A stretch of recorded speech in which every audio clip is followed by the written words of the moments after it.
Right here you can see all of the materials used when we take a hair sample.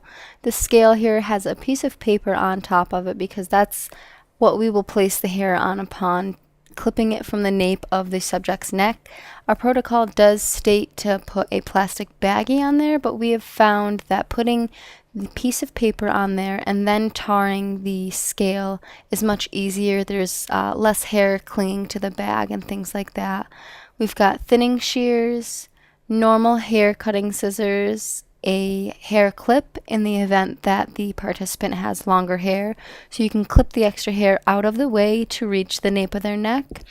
We've got the hair sample baggie, of course, which is what the hair will go into upon taking the sample, and an alcohol rubbing pad to clean any materials used afterwards. We also have hair clippers here in case you've got an individual with shorter hair.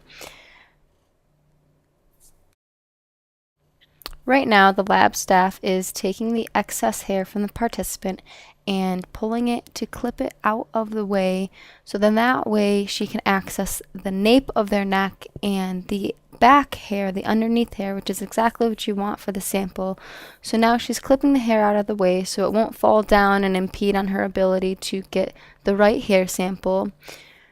Now she's going to try and find a section that is on the very bottom, so the nape of their neck, to cut the hair sample, and you're going to take about a half of an inch or a pencil's length, and you can do this either vertically or as a horizontal cut. We have found that the horizontal cut works a little bit better for the longer hair. It then makes it so virtually you can't see that anything has been taken. So she's now just separating the hair to get right where she wants to cut it. And you want to get as close to the scalp as possible without bothering the participant, because that's really where we want the sample from. So now she's just cutting the hair, and because the hair of this participant is so long, she's going to cut the excess about a half of an inch here to have only that fall onto the scale to measure that length. The rest you can just discard in the garbage.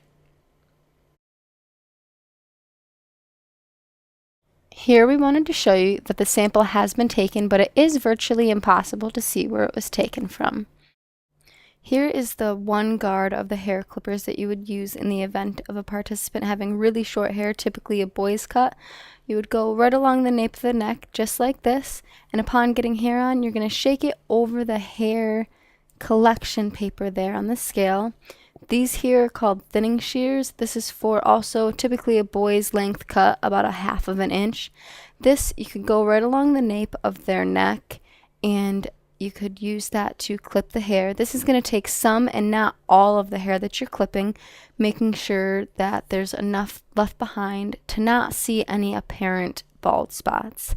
Once the sample is completed, you'll open up the sample bag with whatever subject ID number you need on there, and then pour the hair in just like this.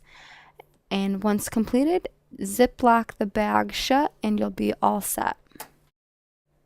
This is the alcohol prep pad that we would use after the fact of using any materials for cutting hair.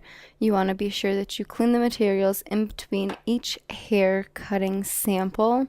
Typically you would wear gloves. It just happens to be that we were working with other staff members during the video and forgot to put gloves on during this time. As the staff member did just then, you want to clean both sides of the scissors, as well as any piece that may have touched the participant's neck, hairline, etc. You want to ensure that everything is cleaned up very well with an alcohol prep pad, and once finished, you can put everything away in storage.